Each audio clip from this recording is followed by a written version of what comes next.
નમસ્કાર વિદ્યાર્થી મિત્રો, આજના લેક્ચરમાં હું આપનું સ્વાગત કરું છું.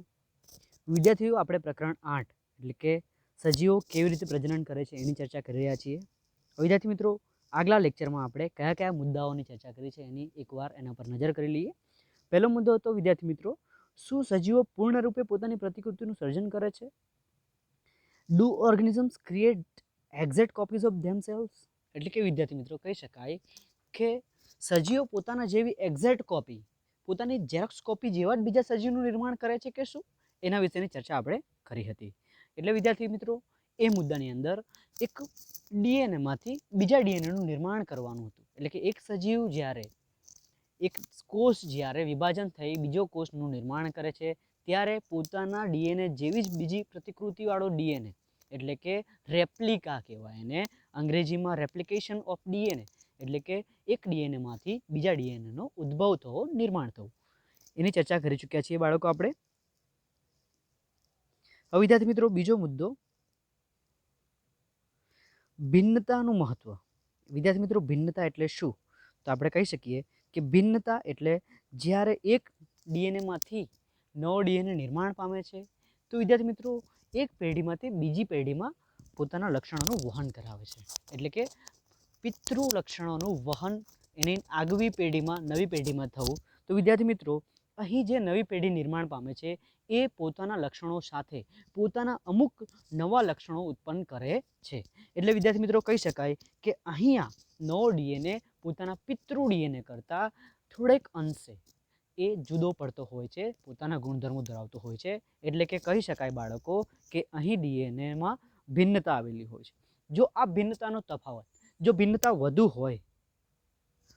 હોય તો વિદ્યાર્થી મિત્રો એ નવો જન્મેલો કોષ મૃત્યુ પામે છે, નાશ પામે છે. પરંતુ જો આ તફાવત, આ ભિન્નતા, આ વિવિધતા ઓછી હોય, આ ફેરફાર ધીમો હોય તો વિદ્યાર્થી મિત્રો કહી શકાય કે જે ડીએનએ ઉત્પન્ન થયો છે, જે નિર્માણ પામ્યો છે એ વિદ્યાર્થી મિત્રો આ ભિન્નતા સાથે જીવી શકે છે. અને આ ભિન્નતા વિદ્યાર્થી મિત્રો આપણી જાતિના અસ્તિત્વ માટે, જાતિના આ સંતુલન માટે, એટલે વિદ્યાર્થી મિત્રો કુદરતી પ્રકોપ સામે, કુદરતી ઘટનાઓ સામે રક્ષણ કરવા માટે, ટકી રહેવા માટે વિદ્યાર્થી મિત્રો આ ભિન્નતા ખૂબ જ અગત્યની છે.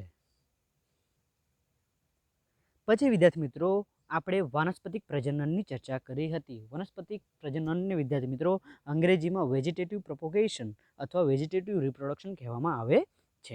એમાં વિદ્યાર્થી મિત્રો આપણે કેટલીક એવી વનસ્પતિઓની ચર્ચા કરી હતી જે વિદ્યાર્થી મિત્રો લિંગી પ્રજનન એટલે કે પ્રજનન અંગ વગર પણ પોતાના જેવા સજીવનું નિર્માણ કરી શકે છે. એમાં વિદ્યાર્થી મિત્રો અમુક વનસ્પતિઓ છે જેના મુખ્ય ભાગો મેચ્યોર થઈ, પરિપક્વ થઈ અને નવા સજીવનું નિર્માણ કરવા માટે સક્ષમ બને છે. દાખલા તરીકે વિદ્યાર્થી મિત્રો અહીં કહી શકાય કે મૂળ છે, પ્રકાંડ છે અને પર્ણ છે એ પરિપક્વ થઈ અને પોતાના જેવા જ નવા સજીવનું નિર્માણ કરી શકે છે. હવે વિદ્યાર્થી મિત્રો મૂળ છે એ શક્કરિયામાં પ્રજનન અંગ તરીકે હોય છે, પ્રકાંડ છે એ બટાટા અને સુરણમાં પ્રજનન અંગ તરીકે હોય છે, પર્ણ છે એ પાનફૂટી નામની વનસ્પતિમાં પ્રજનન અંગ તરીકે હોય છે. હવે વિદ્યાર્થી મિત્રો વાનસ્પતિક પ્રજનનની અમુક રીતો આપેલી છે, અમુક પદ્ધતિઓ આપેલી છે. જેમાં સૌપ્રથમ છે કલમ. કલમ કરીને પણ આપણે નવા સજીવનું નિર્માણ કરી શકીએ છીએ. પછી છે દાબ કલમ અને પછી છે આરોપણ દ્વારા પણ આપણે આ પદ્ધતિ દ્વારા આપણે નવા સજીવનું નિર્માણ કરી શકીએ છીએ. આગળનો મુદ્દો હતો વિદ્યાર્થી મિત્રો વાનસ્પતિક પ્રજનનની અગત્યતા. વાનસ્પતિક પ્રજનનનું મહત્વ શું છે? તો વિદ્યાર્થી મિત્રો કહી શકાય કે આપણા ઐચ્છિક લક્ષણો જે પિતૃ વનસ્પતિમાં છે એવા ને એવા લક્ષણો દ્વારા આપણે નવો અથવા આપણા જે પણ ઈચ્છાવાળા લક્ષણો છે એ નવા સજીવમાં મેળવી શકીએ છીએ. એટલે વિદ્યાર્થી મિત્રો આપણે જે વનસ્પતિક પ્રજનન દ્વારા જે પણ પાક લેવાનો છે અથવા સજીવોનું નિર્માણ કરવાનું છે એ આપણે ઈચ્છા મુજબના લક્ષણો વાળું મેળવી શકીએ છીએ. અને વિદ્યાર્થી મિત્રો અમુક વનસ્પતિઓમાં ખૂબ જ લાંબો સમય થઈ જવાથી એમની પ્રજનન ક્ષમતા, લિંગી પ્રજનન ક્ષમતા ઘટી જાય છે. એમનું બીજનું અંકુરણ વિદ્યાર્થી મિત્રો એની ઉત્તરજીવિતતા ટૂંકાય છે. બીજની સુષુપ્તાવસ્થા લાંબી બનતા અંકુરણની ક્ષમતા ઘટી જાય છે. આવા કિસ્સામાં વિદ્યાર્થી મિત્રો વાનસ્પતિક પ્રજનન ખૂબ જ મહત્વનો ભાગ ભજવે છે અને ખૂબ જ લાભદાયી હોય છે.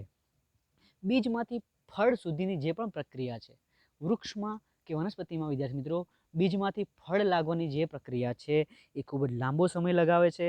એટલે કે આના કરતાં વિદ્યાર્થી મિત્રો વાનસ્પતિક પ્રજનન એ ખૂબ જ મહત્વનું અને ટૂંકા સમયમાં આપણને નવા સજીવો, નવી વનસ્પતિઓ ઉત્પન્ન કરી આપે છે.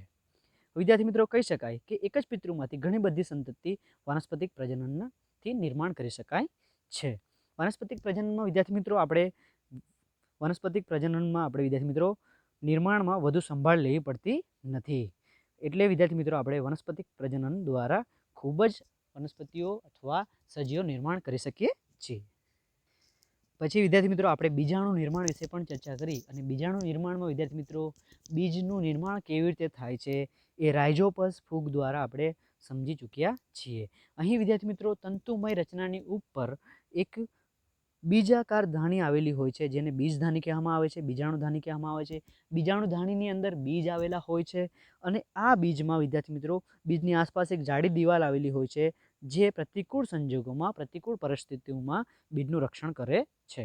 બીજાણુઓને વિદ્યાર્થી મિત્રો અનુકૂળ સંજોગોમાં, અનુકૂળ સપાટી મળતા અથવા ભેજયુક્ત સપાટી મળતા એ પોતાનો વિકાસ અને વૃદ્ધિ કરવાનું શરૂ કરી દે છે.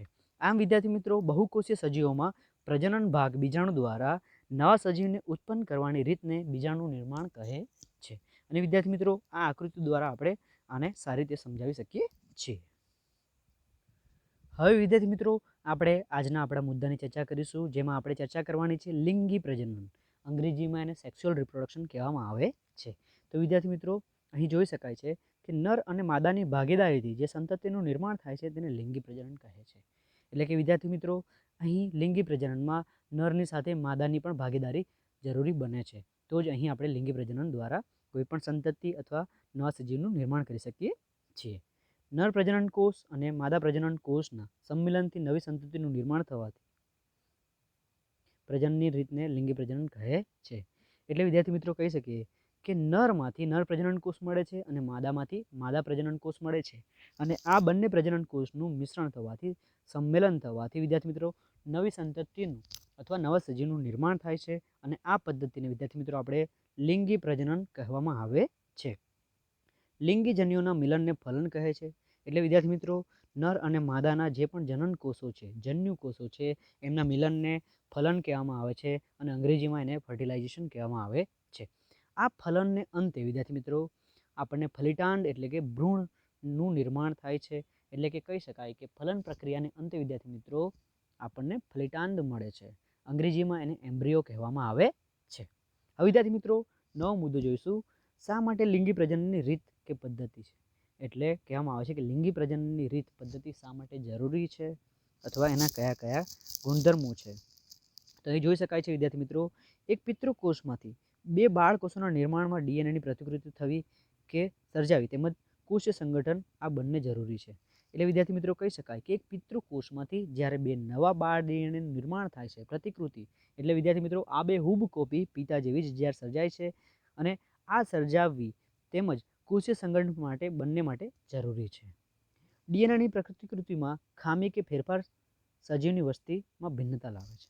એટલે બાળકો કહી શકાય કે જે નવો નિર્માણ પામેલો ડીએનએ છે એની પ્રતિકૃતિમાં વિદ્યાર્થી મિત્રો જો ખામી હોય, ફેરફાર હોય તો એ સજીવની વસ્તી માટે ભિન્નતા લાવે છે, વસ્તીમાં ભિન્નતા લાવે છે. એટલે વિદ્યાર્થી મિત્રો કહી શકાય કે કોઈ જગ્યા પર એક વસ્તી રહે છે તો એ વસ્તીના બધા જ સજીવો સરખા હોય છે, પરંતુ દરેક સજીવમાં વ્યક્તિગત રીતે વિદ્યાર્થી મિત્રો અમુક પોતાની જાત પ્રમાણે નવા નવા લક્ષણો ઉદ્ભવતા હોય છે.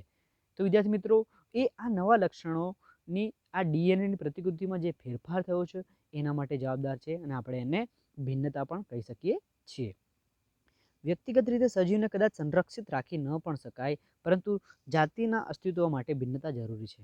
એટલે બાળકો કહી શકાય કે વ્યક્તિગત રીતે જો કોઈ સજીવમાં આવી ખામી સર્જાઈ હોય, શારીરિક ફેરફાર આવ્યો હોય, માનસિક ફેરફાર આવ્યો હોય તો એ શરીર વ્યક્તિગત રીતે આ ખામી આપણને વિદ્યાર્થી મિત્રો સંરક્ષિત ન રાખી શકે, જીવિત ન પણ રાખી શકે, પરંતુ આખી જાતિના સજીવો માટે વિદ્યાર્થી મિત્રો આ ભિન્નતા ખૂબ જ અગત્યની છે અને જાતિના અસ્તિત્વ માટે ખૂબ જ જરૂરી હોય છે.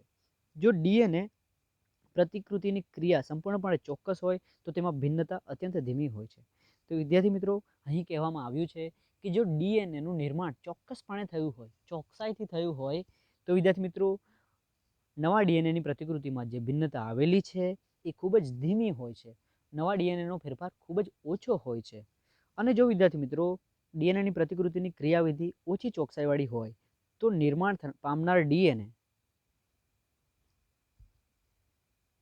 પ્રતિકૃતિઓ કોષીય સંરચનાની સાથે તાલમેલ કે કાર્ય કરવાની ક્ષમતા જાળવી શકતા નથી અને કોષ મૃત્યુ પામે છે. એટલે વિદ્યાર્થી મિત્રો કહી શકાય કે જે નવો નિર્માણ પામેલો ડીએનએ છે, જો એમાં ફેરફાર, એમાં ભિન્નતા વધારે હોય તો એ કોષની સંરચના સાથે, કોષીય ક્રિયાઓ સાથે અથવા બહારી સંતુલન મેળવી શકતો નથી અને નાશ પામે છે. પ્રત્યેક ડીએનએ પ્રતિકૃતિમાં નવી ભિન્નતાથી સાથે પૂર્વવત પેઢીઓની ભિન્નતાઓ સંગ્રહિત થાય છે. એટલે વિદ્યાર્થી મિત્રો, જે નિર્માણ પામેલો નવો ડીએનએ છે એમાં પોતાની ભિન્નતાની સાથે સાથે પૂર્વવત પેઢીઓ એટલે કે પોતાની પિતૃમાં રહેલી ભિન્નતાઓ પણ એ સંગ્રહિત કરીને આવે છે. આમ સજીવ જૂથના બે સજીવોમાં સંગ્રહિત ભિન્નતાઓની વાત ઘણા ભિન્ન હોય છે, કારણ કે બધી જ ભિન્નતાઓ જીવિત વ્યક્તિઓમાં જોવા મળે છે. આમ તે સુનિશ્ચિત છે કે આ ભિન્નતાઓ હાનિકારક નથી. એટલે બાળકો કહી શકાય કે સજીવ જૂથના બે સજીવમાં સંગ્રહિત ભિન્નતાઓની વાત પણ ઘણી ભિન્ન હોય છે.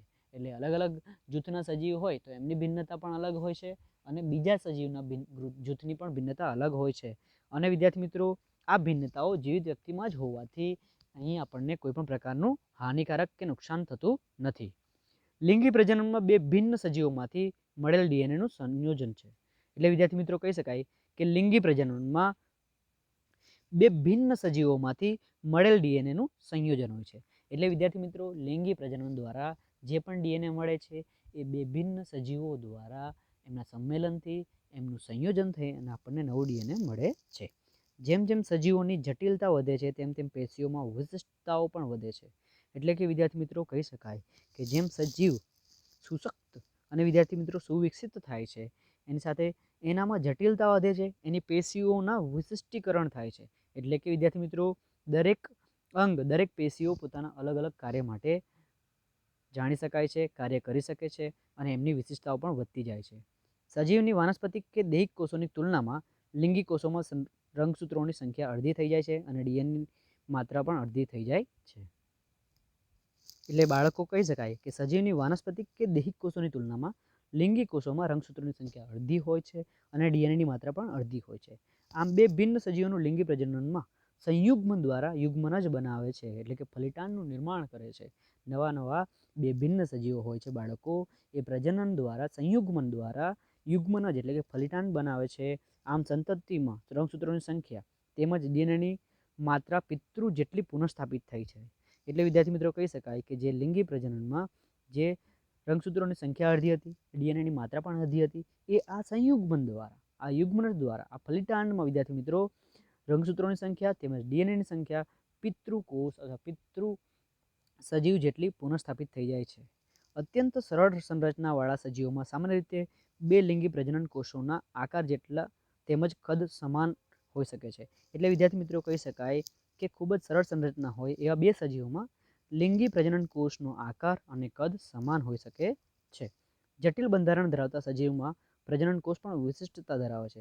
એટલે વિદ્યાર્થી મિત્રો કહી શકાય કે જે સજીવ જટિલ બંધારણ ધરાવતું હોય છે એના પ્રજનન કોષ પણ વિશિષ્ટતા ધરાવતા હોય છે, વિશિષ્ટ પ્રકારના લક્ષણો ધરાવતા હોય છે. હવે વિદ્યાર્થી મિત્રો પ્રશ્ન એવો પૂછાઈ જશે છે, ટૂંકો પ્રશ્ન, કે નરજન્યુ કોષ અને માદાજન્યુ કોષનો તફાવત જણાવો. તો વિદ્યાર્થી મિત્રો, આપણે જો 2 માર્કનો પ્રશ્ન હોય તો 4 મુદ્દા પણ એના લખવા પડે છે. તો અહીં વિદ્યાર્થી મિત્રો આપણે ખૂબ જ સરળ અને સરસ તફાવત વિશે થોડીક ચર્ચા કરીશું. હવે એમાં પણ નરજન્યુ કોષ અને માદાજન્યુ કોષની ચર્ચા કરીએ તો તમે કહી શકો છો કે નરજન્યુ કોષ તે માદાજન્યુ કોષની સરખામણીમાં નાનો હોય છે. શું હોય છે વિદ્યાર્થી મિત્રો? માદા કોષની સરખામણીમાં નર કોષ નાનો હોય છે. માદાજન્યુ કોષની ચર્ચા કરીએ તો તે નરજન્યુ કોષની સરખામણીમાં મોટો હોય છે. એટલે કે નરજન્યુ કોષ કરતાં માદાજન્યુ કોષ વિદ્યાર્થી મિત્રો મોટો હોય છે. બરાબર છે? હવે વિદ્યાર્થી મિત્રો નરજન્યુ કોષની ચર્ચા કરીએ તો તેમાં ખોરાકનો સંગ્રહ થયેલો હોતો નથી. એટલે નરજન્યુ કોષની અંદર વિદ્યાર્થી મિત્રો ખોરાકનો સંગ્રહ થયેલો હોતો નથી. પરંતુ વિદ્યાર્થી મિત્રો માદાજન્યુ કોષની વાત કરીએ તો તેમાં ખોરાકનો સંગ્રહ થયેલો હોય છે. એટલે કે વિદ્યાર્થી મિત્રો આ કોષની અંદર ખોરાક સંગ્રહિત થયેલો હોય છે. નરજન્યુ કોષની વાત કરીએ તો તે વધારે પ્રચનશીલ અને ગતિશીલ હોય છે. એટલે કે વિદ્યાર્થી મિત્રો નરજન્યુ કોષની ગતિ ખૂબ જ વધારે હોય છે, એ હલનચલન ખૂબ જ કરે છે. એની સરખામણીમાં માદાજન્યુ કોષ ઓછો ગતિશીલ હોય છે, એટલે વિદ્યાર્થી મિત્રો એ ઓછા પ્રમાણમાં ગતિ કરે છે. હવે નરજન્યુ કોષમાં આગળ ચર્ચા કરીએ તો તે નર શરીરમાં સ્પષ્ટ ભિન્નતા ઉત્પન્ન કરે છે. એટલે કે વિદ્યાર્થી મિત્રો આ શરીર નરનું જ છે એવી ચોકસાઈથી વિશિષ્ટતાથી ભિન્નતા કરવા માટે નરજન્યુ કોષ ખૂબ જ ઉપયોગી છે. માદાજન્યુ કોષની ચર્ચા કરીએ બાળકો તો તે માદા શરીરમાં સ્પષ્ટ ભિન્નતા નિર્માણ કરે છે. એટલે વિદ્યાર્થી મિત્રો તે નર અને માદા માટે સ્પષ્ટતા અથવા ભિન્નતા ભેદ પારખવા માટે ખૂબ જ ઉપયોગી છે અને માદાજન્યુ કોષ દ્વારા આપણે માદાની સ્પષ્ટતા કરી શકીએ છીએ. તો વિદ્યાર્થી મિત્રો આ નરજન્યુ કોષ અને માદાજન્યુ કોષના અમુક મુદ્દાઓ હતા જેની ચર્ચા આપણે કરી અને આ અગત્યના મુદ્દાઓ છે. જો આવો તફાવત પૂછાય તો આપણે આ મુદ્દાઓ લખી શકીએ છીએ. હવે વિદ્યાર્થી મિત્રો સપુષ્પી વનસ્પતિઓમાં લિંગી પ્રજનન. હવે વિદ્યાર્થી મિત્રો એવી વનસ્પતિઓમાં કે જે પુષ્પ ધરાવે છે એમાં લિંગી પ્રજનન કેવી રીતે થાય છે એની આપણે ચર્ચા કરવાની છે. Sexual reproduction in flowering plants. હવે વિદ્યાર્થી મિત્રો તમે જોઈ શકો છો કે પુષ્પ એ વનસ્પતિનું પ્રજનન અંગ છે અને અહીં વિદ્યાર્થી મિત્રો પુષ્પ એ બીજધારી વનસ્પતિનું પ્રજનન અંગ છે. એટલે વિદ્યાર્થી મિત્રો આવૃત બીજધારીનો મતલબ કે બીજની ઉપર જો આવરણ આવેલું હોય, રક્ષણાત્મક આવરણ આવેલું હોય તેને આવૃત બીજધારી કહેવામાં આવે છે અને પુષ્પ એ વિદ્યાર્થી મિત્રો આવૃત બીજધારી વનસ્પતિનું પ્રજનન અંગ તરીકે ઓળખાય છે. હવે વિદ્યાર્થી મિત્રો પુખ્ત વયનું પુષ્પ હોય એ પુષ્પના વિવિધ મુખ્ય ભાગો વિશે પણ આપણને જાણકારી હોવી જરૂરી છે. કારણ કે બાળકો આપણે અહીં સપુષ્પી વનસ્પતિઓમાં પ્રજનનની ચર્ચા કરીએ છીએ અને પ્રજનન વિદ્યાર્થી મિત્રો પુખ્ત વયે એક મેચ્યોર અવસ્થામાં જ કરવામાં આવે છે. તેથી વિદ્યાર્થી મિત્રો કોઈ પણ સજીવ હોય એ પોતાના ગુણધર્મો અથવા પુખ્ત વયે જ આવા પ્રકારના લક્ષણો દર્શાવે છે. હવે વિદ્યાર્થી મિત્રો પુષ્પના વિવિધ મુખ્ય ભાગોની ચર્ચા કરીએ તો એમાં સૌપ્રથમ તમે જોઈ શકો છો પુષ્પના મુખ્ય ભાગો છે વજ્રપત્રો, દલપત્રો, પુંકેસર અને સ્ત્રીકેસર. આ વિદ્યાર્થી મિત્રો પુષ્પની અંદર 4 મુખ્ય ભાગો આવેલા હોય છે. હવે વિદ્યાર્થી મિત્રો આ જ 4 મુખ્ય ભાગોને આપણે આકૃતિ દ્વારા પણ સમજીશું. તો તમે અહીં જોઈ શકો છો વિદ્યાર્થી મિત્રો પુષ્પની આકૃતિ આપણને આપેલો છે. પુષ્પનો આયામ છેદ આપેલો છે. તો વિદ્યાર્થી મિત્રો પુષ્પની જસ્ટ નીચે અહીં લીલા કલરની પાંખડીઓ આવેલી હોય છે. એ લીલા કલરની પાંખડીઓને આપણે વજ્રપત્ર દ્વારા ઓળખી શકીએ છીએ. એને આપણે વજ્રપત્ર પણ કહી શકીએ છીએ. એટલે કે વિદ્યાર્થી મિત્રો કહી શકાય કે કોઈ પણ પુષ્પ હોય એને આધાર આપવા માટે એના દલપત્રોને વ્યવસ્થિત ગોઠવણી આપવા માટે, વ્યવસ્થિત આકાર અથવા સંરચના આપવા માટે વજ્રપત્રો એનું રક્ષણ કરે છે, એને આધાર આપે છે. એટલે વજ્રપત્રો વિદ્યાર્થી મિત્રો પુષ્પની છેક નીચેના ભાગે આવેલા હોય છે. એની અંદરના ભાગે એટલે વિદ્યાર્થી મિત્રો જે કલરફુલ, જે અવનવા રંગોથી બનેલી પાંખડીઓ હોય છે એને આપણે દલપત્રો કહીએ છીએ. એટલે વિદ્યાર્થી મિત્રો અલગ અલગ કલરના ફૂલ તમે જોવો છો, પુષ્પ તમે જોવો છો, એમાં જે કલરફુલ પાંખડીઓ હોય છે એને દલપત્રો કહેવામાં આવે છે. પછીનો ભાગ છે વિદ્યાર્થી મિત્રો પુંકેસર. હવે પુંકેસર વિદ્યાર્થી મિત્રો 2 અગત્યના ભાગ સંયોજીને આપણે પુંકેસર તરીકે ઓળખીએ છીએ. એમાં એક તંતુમય જે રચના હોય છે એને પુંકેસર તંતુ કહેવામાં આવે છે અને એ પુંકેસર તંતુની ઉપર બાળકો એક પરાગાશય નામની રચના આવેલી હોય છે, એને આપણે પરાગાશય કહેવામાં આવે છે. એટલે કે પુંકેસર વિદ્યાર્થી મિત્રો પુંકેસર તંતુ અને પરાગાશયનું સંયોજન થઈ અને પુંકેસર બને છે. એ બંનેને જોડીને આપણે પુંકેસર કહી શકીએ છીએ. હવે વિદ્યાર્થી મિત્રો ચોથો અને અગત્યનો ભાગ છે સ્ત્રીકેસર. તો વિદ્યાર્થી મિત્રો સ્ત્રીકેસર 3 ભાગો જોડાઈને બની શકે છે. એમાં સૌપ્રથમ ભાગ છે અંડાશય. એમાં અંડાશયમાંથી વિદ્યાર્થી મિત્રો પરાગવાહિની આવેલી હોય છે, નીકળે છે અને પરાગવાહિની અહીં તમે એક પાતળી નલિકા જેવી રચના જોઈ શકો છો. એ નલિકાની ઉપર વિદ્યાર્થી મિત્રો પરાગાસન આવેલું હોય છે જે ચીકણું હોય છે અને વિદ્યાર્થી મિત્રો આને આપણે પરાગાસન કહેવામાં આવે છે. એટલે કહી શકાય કે પરાગાસનમાંથી પરાગવાહિની નીકળે છે અને એ અંડાશય સુધી જાય છે. એટલે કે પરાગાસન, પરાગવાહિની અને અંડાશય 3 ભેગા થઈને આપણને સ્ત્રીકેસર આપે છે. એટલે બાળકો કહી શકીએ કે સ્ત્રીકેસર ત્રણેયનું સંયોજન થઈ અને સ્ત્રીકેસર બને છે. એટલે અહીં વિદ્યાર્થી મિત્રો આપણે પુષ્પના 4 અગત્યના ભાગો જોયા: વજ્રપત્રો, દલપત્રો, પુંકેસર અને સ્ત્રીકેસર. હવે વિદ્યાર્થી મિત્રો જે પુષ્પમાં પુંકેસર કે સ્ત્રીકેસરમાંથી કોઈ એક જનનાંગ આવેલું હોય તો તે પુષ્પ એકલિંગી કહેવાય છે. એટલે વિદ્યાર્થી મિત્રો કહી શકાય કે એવા પુષ્પો જેમાં ફક્ત અથવા તો પુંકેસર આવેલું હોય અથવા તો સ્ત્રી કેસર આવેલું હોય. પુંકેસર અને સ્ત્રી કેસર વિદ્યાર્થી મિત્રો પ્રજનન અંગો છે, એટલે કે બંનેમાંથી જો એક જ આવેલું હોય એવા પુષ્પોને આપણે એકલિંગી પુષ્પ કહી શકવામાં આવે છે. દાખલા તરીકે વિદ્યાર્થી મિત્રો એના ઉદાહરણ તરીકે આપણે લઈ શકીએ તો પપૈયું છે, તરબૂચ છે, એમાં અથવા તો પુંકેસર આવેલું હોય અથવા તો સ્ત્રી કેસર આવેલું હોય છે. અને જો વિદ્યાર્થી મિત્રો એક પુષ્પમાં પુંકેસર કે સ્ત્રી કેસર બંને આવેલા હોય તો તેવા પુષ્પને ઉભયલિંગી કે દ્વિલિંગી પુષ્પ કહેવામાં આવે છે. એટલે બાળકો કહી શકાય કે અહીં વાત થઈ રહી છે એવા પુષ્પની જેમાં સ્ત્રી કેસર અને પુંકેસર બંને આવેલા હોય છે. જો બંને આવેલા હોય તો એવા પુષ્પને ઉભયલિંગી કહેવામાં આવે છે, અથવા તો તમે એને દ્વિલિંગી પુષ્પ પણ કહી શકો છો. એટલે કે બંને જનન અંગો અંદર આવેલા હોય છે. એટલે વિદ્યાર્થી મિત્રો અહીં આપણે પુષ્પના વિવિધ મુખ્ય ભાગો જોઈ ચૂક્યા છીએ. એકલિંગી પુષ્પની ચર્ચા કરી, ઉભયલિંગી અથવા દ્વિલિંગીની પુષ્પની પણ ચર્ચા કરી છે. હવે વિદ્યાર્થી મિત્રો કદાચ આપણને પ્રશ્ન પૂછાય કે પુંકેસર અને સ્ત્રી કેસર વચ્ચે તફાવત દર્શાવો, તો આપણે પુંકેસર અને સ્ત્રી કેસર વચ્ચે આપણે તફાવતના મુદ્દા લખવાના હોય છે. તો વિદ્યાર્થી મિત્રો અહીં આપણે સ્ત્રી કેસર અને પુંકેસર વચ્ચેના અમુક અગત્યના મુદ્દા જોઈ લઈએ કે જે આપણે પરીક્ષામાં લખી શકીએ છીએ. તો પુંકેસરની ચર્ચા કરીએ બાળકો, તો તમે જોઈ શકો છો તે પુષ્પનો નર પ્રજનન ભાગ છે. પુંકેસર અને સ્ત્રી કેસરને વિદ્યાર્થી મિત્રો હવે ઊંડાણપૂર્વક આપણે અભ્યાસ કરવાનો છે, ચર્ચા કરવાની છે. હમણાં આપણે વનસ્પતિમાં લિંગી પ્રજનન જોયું બાળકો. એ લિંગી પ્રજનનમાં સ્ત્રી કેસર અને પુંકેસરની પણ ચર્ચા કરી, પરંતુ હવે આ લિંગી પ્રજનનમાં સ્ત્રી કેસર અને પુંકેસર કેવા અગત્યનો ભાગ ભજવે છે, કઈ કઈ ક્રિયાઓમાં પોતાનું મહત્વ આપે છે, એની ચર્ચા કરવાની છે. તો બાળકો તમે અહીં જોઈ શકો છો પુંકેસર અને સ્ત્રી કેસરના અમુક ઊંડાણપૂર્વકના મુદ્દાઓ આપેલા છે, જે વિદ્યાર્થી મિત્રો અહીં ચર્ચા કરીશું તો આપણને પૂરેપૂરો ખ્યાલ આવી જશે કે પુષ્પમાં લિંગી પ્રજનન કેવી રીતે થાય છે અને કયા કયા અગત્યના ભાગો એમાં ભાગ ભજવે છે. તો અહીં તમે જોઈ શકો છો પુંકેસર એ પુષ્પનો નર પ્રજનન ભાગ છે.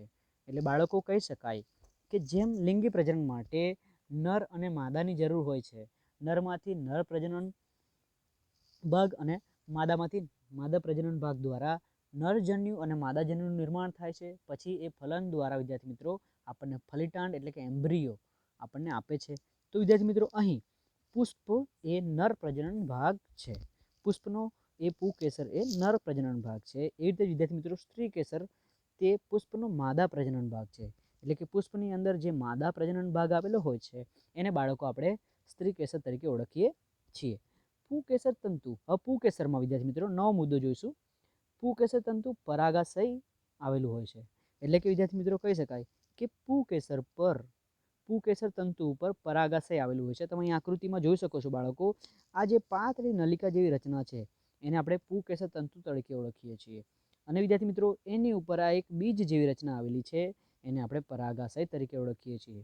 એટલે કહી શકાય કે પુંકેસર તંતુ પર પરાગાશય આવેલું હોય છે. એવી રીતે બાળકો સ્ત્રી કેસરની ચર્ચા કરીએ તો સ્ત્રી કેસરના ટોચના ભાગે ચીકણું પરાગાસન આવેલું હોય છે. તો વિદ્યાર્થી મિત્રો આ સ્ત્રી કેસરની રચના છે એમાં અંડાશય આવેલું છે, પરાગ નલિકા આવેલી છે અને પરાગરજ એટલે કે પરાગાસન આવેલું છે. તો વિદ્યાર્થી મિત્રો કહી શકાય કે સ્ત્રી કેસરના ટોચના ભાગે આ જે ધાની જેવી રચના છે, જે બીજ જેવી મોટી રચના છે બાળકો, એને આપણે પરાગાસન તરીકે ઓળખીએ છીએ. હવે વિદ્યાર્થી મિત્રો આગળનો મુદ્દો જોઈશું પુંકેસરમાં. તે સામાન્ય રીતે પીળા રંગની પરાગરજ ઉત્પન્ન કરે છે. હવે વિદ્યાર્થી મિત્રો જે આ પરાગાશય છે એના દ્વારા પરાગરજનું નિર્માણ કરવામાં આવે છે. અને વિદ્યાર્થી મિત્રો આ પુંકેસર છે એ સામાન્ય રીતે પીળા રંગની પરાગરજનું ઉત્પન્ન કરે છે. હવે વિદ્યાર્થી મિત્રો સ્ત્રી કેસરમાં આગળનો મુદ્દો જોઈશું. તે અંડક ઉત્પન્ન કરે છે. એટલે વિદ્યાર્થી મિત્રો સ્ત્રી કેસર એ અંડક અથવા બીજાંડ પણ કહી શકાય ઉત્પન્ન કરે છે. હવે વિદ્યાર્થી મિત્રો પુંકેસરમાં આગળના મુદ્દાની ચર્ચા કરીશું. તે એક પુષ્પમાં વધુ સંખ્યામાં આવેલા હોય છે. એટલે બાળકો કોઈ એક પુષ્પમાં આપણે પુંકેસરની સંખ્યા જોઈશું તો એક કરતાં વધુ હોય છે, પરંતુ સ્ત્રી કેસરની ચર્ચા કરીએ તો તે પુષ્પ વચ્ચેના ભાગે એક જ આવેલું હોય છે. એટલે સ્ત્રી કેસર વિદ્યાર્થી મિત્રો એક જ હોય છે, જ્યારે પુંકેસરની સંખ્યા પુષ્પમાં વધુ હોઈ શકે છે. અહીં તમે આકૃતિમાં જોઈ શકો છો બાળકો, એક પુકેસર તંતુ આવેલું છે. પુકેસર તંતુની ઉપર પરાગાશય આવેલું હોય છે. અને વિદ્યાર્થી મિત્રો હવે આપણે સ્ત્રીકેસરની આકૃતિ જોઈએ. સ્ત્રીકેસરની આકૃતિ થોડી જટિલ છે, એમાં વિવિધ ભાગો પણ આવેલા છે. એની ચર્ચા કરીએ બાળકો. તો તમે જોઈ શકો છો સ્ત્રીકેસરનો નીચેનો ભાગ થોડો પહોળો હોય છે, કારણ કે વિદ્યાર્થી મિત્રો તે અંડાશય ધરાવે છે, બીજાશય ધરાવે છે. અને આ અંડાશયની અંદર વિદ્યાર્થી મિત્રો એના અંડક એટલે કે બીજાણુ આવેલા હોય છે. એટલે વિદ્યાર્થી મિત્રો એને તમે માદા જનન કોષ પણ કહી શકો છો. આ માદા જનન કોષમાંથી એક નલિકા નીકળે છે, જેને પરાગ નલિકા તરીકે ઓળખવામાં આવે છે. અહીં વિદ્યાર્થી મિત્રો અંડાશયમાંથી એક નલિકા નીકળે છે, જેને પરાગ વાહિની કહેવામાં આવે છે. પરાગ વાહિનીની ઉપર વિદ્યાર્થી મિત્રો પરાગાસન આવેલું હોય છે. હવે જ્યારે વિદ્યાર્થી મિત્રો આ પરાગાસન ચીકણું હોય અને એના પર કોઈ પરાગરજ આવીને બેસે છે. તમે અહીં બે પરાગરજ જોઈ શકો છો. એ પરાગરજમાંથી વિદ્યાર્થી મિત્રો ધીમે ધીમે આગળ એની વૃદ્ધિ થતાં પરાગ નલિકાની વૃદ્ધિ થાય છે. પરાગ નલિકા પરાગ વાહિની દ્વારા ધીમે ધીમે વિદ્યાર્થી મિત્રો બીજાશય સુધી પહોંચે છે. અને આ પરાગ નલિકામાં વિદ્યાર્થી મિત્રો નરજન્યુ કોષ હોય છે, અને એ માદાજન્યુ કોષ એટલે કે અંડક સાથે મિશ્ર થઈ અને વિદ્યાર્થી મિત્રો આપણને ફલન કરાવી અને ફલિતાંડનું નિર્માણ કરે છે. એટલે બાળકો આ આકૃતિ ખૂબ જ અગત્યની છે, જેની આપણે અહીં ચર્ચા કરી રહ્યા છીએ. હવે વિદ્યાર્થી મિત્રો પુકેસરમાં આગળ ચર્ચા કરતા પુકેસરનો નીચેનો ભાગ તંતુમય હોય છે. એટલે વિદ્યાર્થી મિત્રો કહી શકાય કે પુકેસરનો જે નીચેનો ભાગ છે બાળકો એ એકદમ પાતળો તંતુમય જેવો હોય છે. પરંતુ સ્ત્રીકેસરની ચર્ચા કરીએ તો અહીં આપણે ચર્ચા કરી ચૂક્યા છીએ કે સ્ત્રીકેસરનો નીચેનો ભાગ થોડોક પહોળો હોય છે, ફૂલેલો હોય છે. સ્ત્રીકેસરનો નીચેનો ભાગ ફૂલેલો હોય છે, જે અંડાશય તરીકે ઓળખાય છે, અને તેમાં અંડક આવેલા હોય છે. અંડાશયને તમે બાળકો બીજાશય પણ કહી શકો છો, જેની અંદર માદાજન્યુ કોષ જનન કોષ આવેલા હોય છે. તો વિદ્યાર્થી મિત્રો અહીં સ્ત્રીકેસર અને પુકેસરના આપણે અગત્યના મુદ્દાઓની ચર્ચા કરી. જો પરીક્ષામાં તમને આનો તફાવત પૂછાય તો બાળકો આ અગત્યના મુદ્દાઓ આપણે લખવા જરૂરી બને છે. અને ખૂબ જ સરળ મુદ્દાઓ છે, આરામથી આપણે શાંતિથી સમજી અને લખી શકીએ છીએ. હવે વિદ્યાર્થી મિત્રો પુકેસરની થોડી ચર્ચા કરીએ તો પુકેસર પરથી પરાગરજ સ્ત્રીકેસર પરના પરાગાસન પર જવાની ક્રિયાને પરાગનયન કહે છે. એટલે વિદ્યાર્થી મિત્રો પુકેસર પર પરાગરજ ઉત્પન્ન થાય છે, અને આ જ પરાગરજ જ્યારે સ્ત્રીકેસરના પરાગાસન પર જાય તો આ પ્રક્રિયાને આપણે પરાગનયન કહેવામાં આવે છે. પરાગનયનને વિદ્યાર્થી મિત્રો અંગ્રેજીમાં પોલિનેશન કહેવામાં આવે છે. અને અહીં વિદ્યાર્થી મિત્રો પરાગનયનના બે પ્રકાર છે, એક સ્વપરાગનયન અને એક પરપરાગનયન. સ્વપરાગનયન કહીએ તો વિદ્યાર્થી મિત્રો એક જ પુષ્પમાં પરાગરજનું વહન પામી હોય તો વિદ્યાર્થી મિત્રો સ્વપરાગનયન કહેવામાં આવે છે. એટલે કહી શકાય કે બાળકો એક જ પુષ્પમાં આવેલા પુકેસરમાંથી જ્યારે પરાગરજ એ જ પુષ્પમાં આવેલા સ્ત્રીકેસરના પરાગાસન પર જાય છે તો આ પરાગનયનને વિદ્યાર્થી મિત્રો આપણે સ્વપરાગનયન તરીકે પણ ઓળખી શકીએ છીએ. હવે બીજું છે વિદ્યાર્થી મિત્રો પરપરાગનયન. એમાં વિદ્યાર્થી મિત્રો એક જ પુષ્પની પરાગરજ બીજા પુષ્પના પરાગાસન પર જવાની ક્રિયાને પરપરાગનયન કહેવામાં આવે છે. સ્વપરાગનયનને વિદ્યાર્થી મિત્રો અંગ્રેજીમાં સેલ્ફ પોલિનેશન કહે છે, અને પરપરાગનયનને વિદ્યાર્થી મિત્રો અંગ્રેજીમાં ક્રોસ પોલિનેશન કહેવામાં આવે છે. હવે વિદ્યાર્થી મિત્રો જે પરપરાગનયન છે એ અમુક કારકો દ્વારા કરવામાં આવે છે, અમુક વાહકો દ્વારા કરવામાં આવે છે. એ વિદ્યાર્થી મિત્રો આ જે પરાગરજ છે એને એક ફૂલના એક પુષ્પના પુકેસરમાંથી બીજા પુષ્પના સ્ત્રીકેસર સુધી લઈ જવા માટે અમુક માધ્યમો આવેલા હોય છે, અમુક કારકો આવેલા હોય છે, એની ચર્ચા કરવાની છે બાળકો. એમાં બાળકો વાહકો તરીકે હવા પણ હોઈ શકે છે, પાણી પણ હોઈ શકે છે, અને પ્રાણીઓ પણ હોઈ શકે છે. એટલે બાળકો હવાના માધ્યમ દ્વારા પણ પુકેસરમાંથી વિદ્યાર્થી મિત્રો પરાગરજ બીજા પુષ્પના સ્ત્રીકેસરના પરાગાસન સુધી જઈ શકે છે. એવી રીતે વિદ્યાર્થી મિત્રો પાણીના માધ્યમ દ્વારા પણ પાણીની મદદથી પણ પરાગરજ વિદ્યાર્થી મિત્રો એક પુષ્પના પુકેસરમાંથી બીજા પુષ્પના સ્ત્રીકેસરના પરાગાસન સુધી પરાગરજ જઈ શકે છે. એટલે વિદ્યાર્થી મિત્રો કહી શકીએ કે પાણીના માધ્યમ દ્વારા પણ એક પુષ્પના પુકેસરમાંથી પરાગરજનું વહન બીજા પુષ્પના સ્ત્રીકેસરના પરાગાસન સુધી થઈ શકે છે, અને આપણે પરપરાગનયન પણ કહીએ છીએ. અને બાળકો પાણી આમાં માધ્યમ બને છે, પાણી પરાગરજને એક જગ્યાએથી બીજી જગ્યાએ લઈ જવાનું કાર્ય કરે છે. ત્રીજો કારક છે વિદ્યાર્થી મિત્રો, ત્રીજો વાહક છે પ્રાણીઓ. પ્રાણીઓનો મતલબ વિદ્યાર્થી મિત્રો અહીં વિદ્યાર્થી મિત્રો તમે પતંગિયા પણ લઈ શકો છો, મધમાખી પણ લઈ શકો છો, કીટકો લઈ શકો છો, ભમરાઓ લઈ શકો છો. એટલે બાળકો, જ્યારે પતંગિયાઓ છે, મધમાખી છે, ભમરાઓ છે, જ્યારે કોઈ પુષ્પ પર એનો રસ લેવા માટે બેસે છે, ત્યારે એમના શરીરમાં આ પરાગરજ ચોંટી જાય છે. અને આ પરાગરજ ચોંટી જવાથી વિદ્યાર્થી મિત્રો, જ્યારે આ જ કીટક હોય કે પતંગિયા હોય કે મધમાખી હોય કે ભમરા હોય, જ્યારે બીજા પુષ્પમાં ફરીથી બીજા પુષ્પનો રસ ચૂસવા માટે ત્યાં જાય છે, તો ત્યાંની સ્ત્રી કેસરના પરાગાસન પર આ પરાગરજ વિદ્યાર્થી મિત્રો ચોંટી જાય છે. કારણ કે સ્ત્રી કેસરનું પરાગાસન ચીકણું હોય છે અને ચીકણા હોવાને કારણે પરાગરજ એમાં ચોંટી જાય છે. અને વિદ્યાર્થી મિત્રો, પછી આપણી લિંગી પ્રજનનની પ્રક્રિયા શરૂ થાય છે. આપણે એને પરપરાગનયન પણ કહીએ છીએ. અને પછી વિદ્યાર્થી મિત્રો, જે નરજન્યુ કોષ અને માદાજન્યુ કોષનું મિલન થાય છે, ફલન થાય છે, ફલિતાંડનું નિર્માણ થાય છે, એમ્બ્રિયોનું નિર્માણ થાય છે, એ આગળની પ્રક્રિયા છે. એટલે બાળકો કહી શકાય કે અહીં પરાગનયનની પ્રક્રિયામાં સ્વપરાગનયન છે અને પરપરાગનયનની પ્રક્રિયાઓ પણ છે. અને કોના દ્વારા થાય છે એના માધ્યમ પણ અહીં આપેલા છે. હવે વિદ્યાર્થી મિત્રો, પુષ્પમાં ફલન ક્રિયા કેવી રીતે થાય છે એની ચર્ચા કરીશું. તો અહીં જુઓ વિદ્યાર્થી મિત્રો, પરાગનયન દ્વારા પરાગરજ સ્ત્રી કેસરના પરાગાસન પર જાય છે. આ પ્રક્રિયાની આપણે આગળ ચર્ચા કરી ચૂક્યા છીએ કે પરાગનયનની પ્રક્રિયા દ્વારા પરાગરજ વિદ્યાર્થી મિત્રો સ્ત્રી કેસરના પરાગાસન પર જઈને બેસી જાય છે અથવા ચોંટી જાય છે. હવે પરાગાસનનું ચીકણું હોય છે ત્યાં પરાગરજ ચોંટે છે. એટલે કે વિદ્યાર્થી મિત્રો, પરાગાસન થોડુંક ચીકણું હોય છે તો ત્યાં પરાગરજ ચોંટી જાય છે. હવે પરાગરજમાંથી વિદ્યાર્થી મિત્રો પરાગવાહિનીમાં પરાગનલિકા ઉદ્ભવે છે. એટલે વિદ્યાર્થી મિત્રો કહી શકાય કે પરાગરજમાંથી પરાગનલિકા ઉદ્ભવે છે, જે પરાગવાહિનીની અંદરથી જાય છે અને તે વિકાસ પામી અંડાશયમાં જાય છે. હવે વિદ્યાર્થી મિત્રો, આ જ પ્રક્રિયા આપણે આકૃતિમાં જોઈ છતાંય તમને એક આકૃતિ દ્વારા સમજાવી દઉં છું કે ધારો કે આ કોઈ પરાગનલિકા છે, પરાગવાહિની છે બાળકો, અને એની ઉપર વિદ્યાર્થી મિત્રો આ આપણી પરાગાસન આવેલું છે. હવે વિદ્યાર્થી મિત્રો, જ્યારે એની ઉપર આવી રીતે કોઈ પરાગરજ આવે, પરાગરજ મોસ્ટ ઓફ વિદ્યાર્થી મિત્રો પીળા કલરની હોય છે.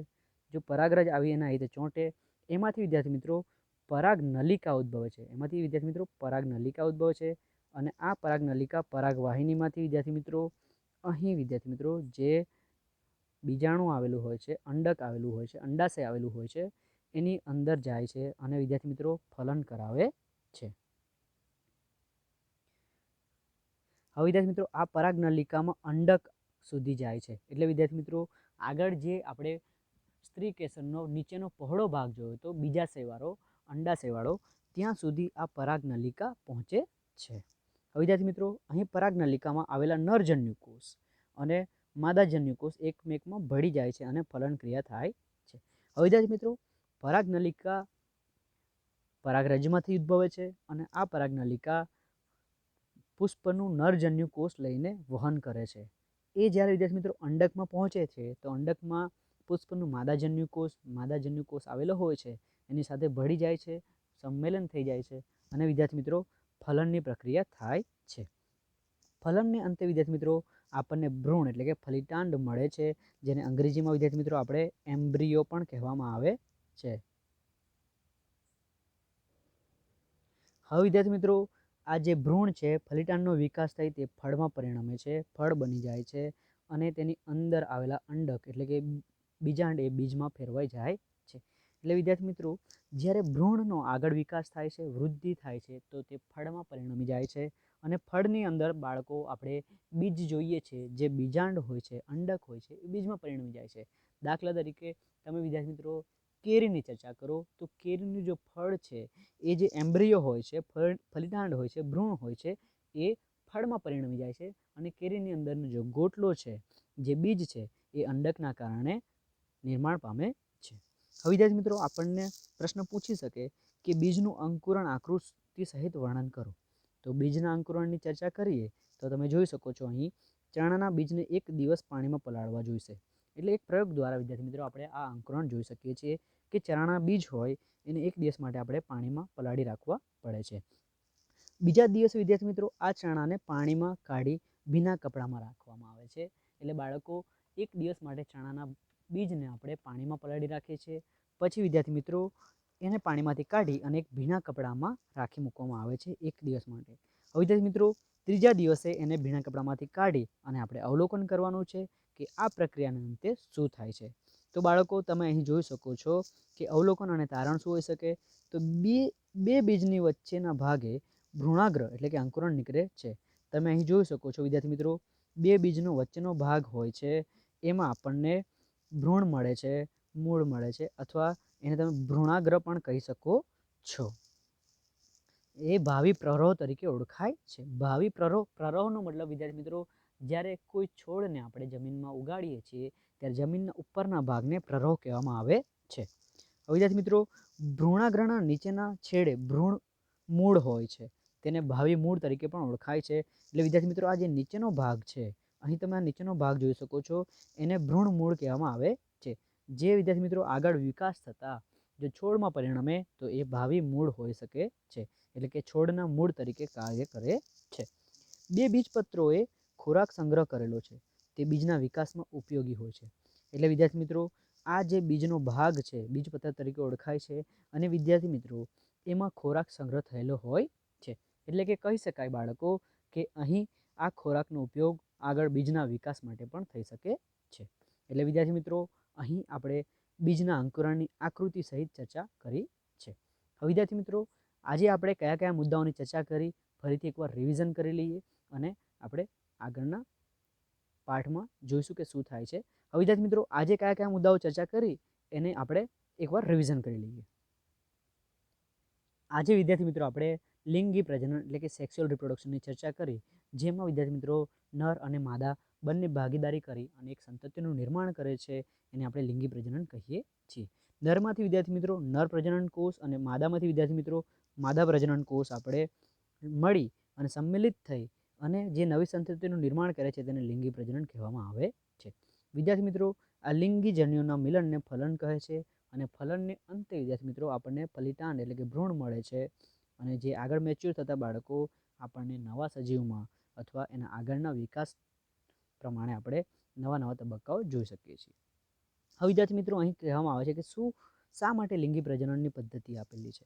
તો વિદ્યાર્થી મિત્રો કહી શકાય કે એક જ પિતૃકોષમાંથી નવા બાળકોષો ઉત્પન્ન થાય છે, અને એ પોતાના શરીર પ્રમાણે અલગ અલગ કાર્ય કરે છે. જેમાં ભિન્નતા આવેલી હોય તો એ ભિન્નતાના આધારે વિદ્યાર્થી મિત્રો, ભિન્નતા બહુ હોય, ખૂબ જ હોય, વધારે હોય તો એ નાશ પામે છે, અથવા ભિન્નતામાં ઓછો ધીમો ફેરફાર હોય બાળકો તો એ જન્યુકોષ, એ નવો બાળકોષ, એ નવો ડીએનએ વિદ્યાર્થી મિત્રો આ ભિન્નતા સાથે જીવી શકે છે. પછી વિદ્યાર્થી મિત્રો આપણે નરજન્યુકોષ અને માદાજન્યુકોષમાં તફાવત જોયો. નરજન્યુકોષ વિદ્યાર્થી મિત્રો માદાજન્યુકોષની સરખામણીમાં નાનો હોય છે, જ્યારે માદાજન્યુકોષ નરજન્યુકોષની સરખામણીમાં મોટો હોય છે.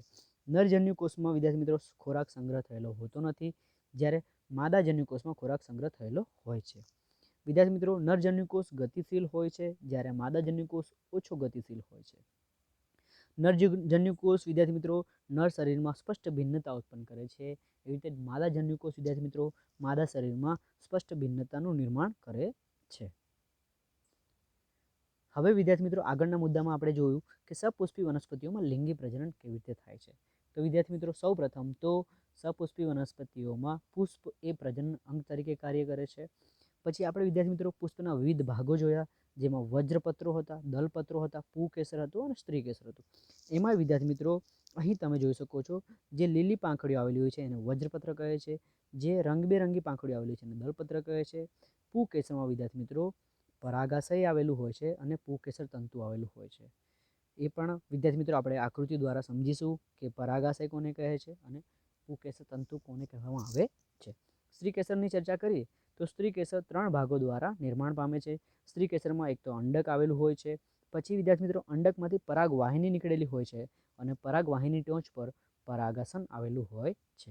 આ 3 ભાગને જોડીને વિદ્યાર્થી મિત્રો સ્ત્રીકેસર નિર્માણ પામે છે. હવે વિદ્યાર્થી મિત્રો એવા પુષ્પો કે જેમાં સ્ત્રીકેસર કે પુકેસર બંનેમાંથી એક જ જનનાંગ આવેલું હોય એને એકલિંગી પુષ્પ કહેવામાં આવે છે. તો વિદ્યાર્થી મિત્રો એમાં પણ આપણે ઉદાહરણ લઈએ તો પપૈયું એક લિંગી પુષ્પ તરીકે વર્તે છે, અથવા પપૈયામાં એક લિંગી પુષ્પ આવેલું હોય છે, જ્યારે તરબૂચમાં પણ વિદ્યાર્થી મિત્રો એક લિંગી પુષ્પ જ આવેલું હોય છે. હવે વિદ્યાર્થી મિત્રો એવા પુષ્પ જેમાં પુકેસર અને સ્ત્રીકેસર બંને આવેલા હોય છે એને ઉભયલિંગી કે દ્વિલિંગી પુષ્પ કહેવામાં આવે છે. એટલે કે કહી શકાય કે એવા પુષ્પ જેમાં નર જનન ભાગ પણ આવેલો હોય છે અને માદા જનન પ્રજનન ભાગ પણ આવેલો હોય છે. પછીમાં પ્રશ્નમાં બાળકો આપણને પૂછાઈ શકે કે સ્ત્રી કેસર અને પુંકેસરનો તફાવત દર્શાવો. તો બાળકો અહીં આપણે સ્ત્રી કેસર અને પુંકેસરના તફાવતની ચર્ચા કરી ચૂક્યા છીએ. એમાં બાળકો પુંકેસરની વાત કરીએ તો તે નર પ્રજનન ભાગ છે, સ્ત્રી કેસરની વાત કરીએ તો તે માદા પ્રજનન ભાગ છે. પુંકેસરમાં વિદ્યાર્થી મિત્રો પુંકેસર તંતુ ઉપર પરાગાસન આવેલું હોય છે, જ્યારે સ્ત્રી કેસરમાં વિદ્યાર્થી મિત્રો પરાગાસન આવેલું હોય છે અને એ વિદ્યાર્થી મિત્રો પરાગાસન થોડા ચીકણું હોય છે. પુંકેસરની ચર્ચા કરીએ વિદ્યાર્થી મિત્રો તો તે સામાન્ય રીતે પીળા રંગની પરાગરજ ઉત્પન્ન કરે છે, જ્યારે સ્ત્રી કેસર વિદ્યાર્થી મિત્રો અંડક કે બીજાંડ ઉત્પન્ન કરે છે. પુંકેસરમાં વિદ્યાર્થી મિત્રો એક જ પુષ્પમાં પુંકેસરની સંખ્યા વધુ આવેલી હોય છે. એવી રીતે વિદ્યાર્થી મિત્રો સ્ત્રી કેસર મુખ્ય ભાગે પુષ્પમાં વચ્ચેના ભાગે એક જ આવેલું હોય છે. અહીં તમે આકૃતિમાં જોઈ શકો છો પુંકેસરમાં પુંકેસર તંતુ એક પાતળી નલિકામય રચના છે, એની ઉપર વિદ્યાર્થી મિત્રો પરાગાશય આવેલું હોય છે, જેમાંથી પરાગરજ ઉત્પન્ન થાય છે. સ્ત્રી કેસરની અહીં તમે રચના જોઈ શકો છો વિદ્યાર્થી મિત્રો ઉપર પરાગાસન આવેલું હોય છે. પરાગાસનમાં તમે આ બે વિદ્યાર્થી મિત્રો પરાગરજ જોઈ શકો છો. એ પરાગરજમાંથી વિદ્યાર્થી મિત્રો પરાગ નલિકા ઉત્પન્ન થાય છે, જે પરાગ વાહિની મારફતે વિદ્યાર્થી મિત્રો અંડાશય સુધી પહોંચે છે. આ પરાગ નલિકામાં વિદ્યાર્થી મિત્રો નર પ્રજનન કોષ આવેલો હોય છે, એ વહન પામી અંડાશય સુધી જાય છે અને માદા જનન કોષ સાથે સંમેલન પામી વિદ્યાર્થી મિત્રો આગળના તબક્કામાં વિકાસ પામે છે. હવે વિદ્યાર્થી મિત્રો પુંકેસરની ચર્ચા કરીએ તો પુંકેસર નીચેના ભાગે તંતુમય હોય છે. પુંકેસરની આકૃતિ દ્વારા તમે જોઈ શકો છો પુંકેસર વિદ્યાર્થી મિત્રો આગળથી નીચેના ભાગે અહીં તંતુમય પાતળું આવેલું હોય છે, જ્યારે સ્ત્રી કેસરનો નીચેનો ભાગ ફૂલેલો હોય છે, જે તમે આકૃતિમાં જોઈ શકો છો, જેને આપણે અંડાશય કહીએ છીએ અથવા અંડક પણ અંદર આવેલા હોય છે. એટલે બાળકો જો તમને સ્ત્રી કેસર અને પુંકેસરનો તફાવત પૂછવામાં આવે તો આપણે અહીં વિદ્યાર્થી મિત્રો આ તફાવત દ્વારા એને જવાબ લખી શકીએ છીએ. હવે વિદ્યાર્થી મિત્રો પુંકેસર પરથી પરાગરજ સ્ત્રી કેસરના પરાગાસન પર જાય છે. આ જે વહન પામવાની ક્રિયા છે, પરાગરજની ક્રિયા છે, એને આપણે પરાગનયન પણ કહીએ છીએ અને અંગ્રેજીમાં એને પોલિનેશન કહેવામાં આવે છે. પોલિનેશન એટલે કે પરાગનયનના બે પ્રકાર છે, એક છે સ્વપરાગનયન અને બીજું છે પરપરાગનયન. વિદ્યાર્થી મિત્રો સ્વપરાગનયનની ચર્ચા કરીએ તો સ્વપરાગનયનમાં એક જ પુષ્પમાં આવેલા પુંકેસરમાંથી પરાગરજ વહન પામી એ જ પુષ્પમાં આવેલા સ્ત્રી કેસરના પરાગાસન પર જઈને ચોંટી જાય છે. આ પ્રક્રિયાને આપણે કહી શકીએ છીએ સ્વપરાગનયન અને અંગ્રેજીમાં સેલ્ફ પોલિનેશન પણ કહે છે. હવે વિદ્યાર્થી મિત્રો બીજો પ્રકાર છે પરપરાગનયન. પરપરાગનયન શબ્દ પરથી ખબર પડે કે વિદ્યાર્થી મિત્રો એક પુષ્પના પુંકેસરમાંથી પરાગરજ નીકળી અને બીજા પુષ્પના સ્ત્રી કેસરના પરાગાસન પર ચોંટે છે. આ પ્રક્રિયાને પરપરાગનયન એટલે કે ક્રોસ પોલિનેશન પણ કહેવામાં આવે છે. હવે વિદ્યાર્થી મિત્રો પરપરાગનયન વિદ્યાર્થી મિત્રો અમુક વાહકો દ્વારા થાય છે અને એ વાહકમાં વિદ્યાર્થી મિત્રો હવા છે, પાણી છે અને પ્રાણીઓ એટલે કે વિદ્યાર્થી મિત્રો જંતુઓ આવેલા હોય છે. હવા દ્વારા પણ પરાગરજ વિદ્યાર્થી મિત્રો પુંકેસરમાંથી સ્ત્રી કેસર સુધી જઈ શકે છે. પાણી દ્વારા પણ વિદ્યાર્થી મિત્રો પરાગરજ પુંકેસરમાંથી પરાગાસન પર જઈ શકે છે અને એવી રીતે વિદ્યાર્થી મિત્રો પ્રાણીઓ એટલે કે પતંગિયા હોઈ શકે છે, ભમરા હોઈ શકે છે, મધમાખી હોઈ શકે છે અને કીટકો પણ હોઈ શકે છે, જેના દ્વારા વિદ્યાર્થી મિત્રો પુંકેસરમાંથી પરાગરજ સ્ત્રી કેસરના પરાગાસન પર જઈ શકે છે. હવે વિદ્યાર્થી મિત્રો આપણે આગળ ચર્ચા કરી ચૂક્યા છીએ પુષ્પમાં ફલન ક્રિયા કેવી રીતે થાય છે. તો વિદ્યાર્થી મિત્રો પરાગનયન દ્વારા પરાગરજ સ્ત્રી કેસરના પરાગાસન પર જાય છે અને પરાગાસન ચીકણું હોવાથી પરાગરજ ત્યાં ચોંટી જાય છે. હવે વિદ્યાર્થી મિત્રો પરાગરજમાંથી પરાગ નલિકા ઉદ્ભવે છે, જે પરાગ વાહિની મારફતે આગળ વિકાસ પામી અંડાશય સુધી જાય છે.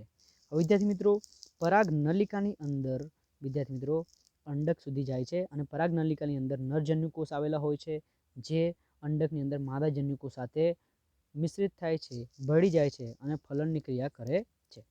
પછી વિદ્યાર્થી મિત્રો આ ફલનની અંતે આપણને ભ્રૂણ એટલે કે ફલિતાંડ મળે છે અને એ ફલિતાંડ વિદ્યાર્થી મિત્રો આગળ વિકાસ કરતા ફળ બને છે અને ફળની અંદર રહેલા અંડકો વિદ્યાર્થી મિત્રો બીજમાં પરિણમી જાય છે. વિદ્યાર્થી મિત્રો આપણને પ્રશ્ન પૂછાઈ શકે છે કે બીજાંકુરણનું આકૃતિ સહિત વર્ણન કરો. તો વિદ્યાર્થી મિત્રો આપણે એક પ્રયોગ દ્વારા એક ઉદાહરણ દ્વારા આને સમજાવી શકીએ છીએ. એમાં વિદ્યાર્થી મિત્રો ઉદાહરણમાં આપણે ચણાના બીજને એક દિવસ પાણીમાં પલાળી રાખ્યા છે. એને વિદ્યાર્થી મિત્રો એક દિવસ પાણીમાં પલાળી રાખ્યા પછી બીજા દિવસે પાણીમાંથી કાઢી અને ભીના કપડામાં બાંધી દેવામાં આવે છે, ભીના કપડામાં રાખવામાં આવે છે. હવે વિદ્યાર્થી મિત્રો ત્રીજા દિવસે આ ચણાના બીજને ભીના કપડામાંથી કાઢી અને આપણે અવલોકન કરવાનું છે કે હવે વિદ્યાર્થી મિત્રો કેવા પ્રકારની પ્રક્રિયા થઈ અથવા આપણું અવલોકન કેવું હશે. હવે બાળકો બે બીજની વચ્ચેના ભાગને ભ્રૂણાગ્ર કહે છે. આપણે ભીના કપડામાંથી કાઢ્યા પછી ત્રીજા દિવસે જોઈએ તો બે બીજની વચ્ચેના ભાગમાં એક ભ્રૂણાગ્ર એટલે અંકુરણ જોવા મળે છે. તમે અહીં આકૃતિમાં જોઈ શકો છો, જેને ભાવિ પ્રરોહ એટલે કે ભવિષ્યમાં એ પ્રરોહ તરીકે વર્તવાનો છે, પ્રરોહમાં નિર્માણ પામવાનો છે. ભ્રૂણાગ્રના નીચેના ભાગે વિદ્યાર્થી મિત્રો ભ્રૂણ મૂળ આવેલું હોય છે. એટલે તમે અહીં જોઈ શકો છો જે આ નો નીચેનો ભાગ છે એને ભ્રૂણ મૂળ કહે છે. અહીં તમે આગળ અહીં ઝૂમ કરીને પણ જોઈ શકો છો, એ ભ્રૂણ મૂળ તરીકે ઓળખાય છે. એટલે કે ભાવિ જ્યારે વિદ્યાર્થી મિત્રો આ છોડમાં પરિણમે ત્યારે એ મૂળ તરીકે કાર્ય કરવાનું છે. બે બીજપત્રો એ ખોરાકનો સંગ્રહ કરેલો હોય છે જે બીજના વિકાસ માટે ઉપયોગી હોય છે. એટલે વિદ્યાર્થી મિત્રો અહીં આપ બીજપત્ર જોઈ શકો છો જેમાં ખોરાકનો સંગ્રહ થયેલો હોય છે અને આગળ જતા બાળકો એ બીજના વિકાસ માટે ઉપયોગી નીવડવાના છે. તો વિદ્યાર્થી મિત્રો આજે આપણે ચર્ચા કરીએ છીએ કે અગત્યના મુદ્દાઓની ચર્ચા કરી. એક આપણે વિદ્યાર્થી મિત્રો એની ચર્ચા કરી એ ખૂબ જ અગત્યના છે. અને વિદ્યાર્થી મિત્રો તમારે આ વિડીયો દ્વારા આ બધા જ કોન્સેપ્ટનો અભ્યાસ કરવાનો છે. જો તમને કોઈ પણ કોન્સેપ્ટ ક્લિયર ના હોય, કોઈ પણ કન્ફ્યુઝન હોય, કોઈ પ્રોબ્લેમ હોય તો આપ મને મારા વોટ્સઅપ નંબર પર મેસેજ કરી શકો છો અથવા મને કોલ પણ કરી શકો છો. હું તમને તમારા પ્રોબ્લેમનું નિવારણ આપીશ, સોલ્યુશન આપીશ. એટલે વિદ્યાર્થી મિત્રો આજે આપણે અહીં આજનું લેક્ચર સમાપ્ત કરીએ છીએ. આજે મારી સાથે જોડાવા બદલ આપનો ખૂબ ખૂબ આભાર. ધન્યવાદ.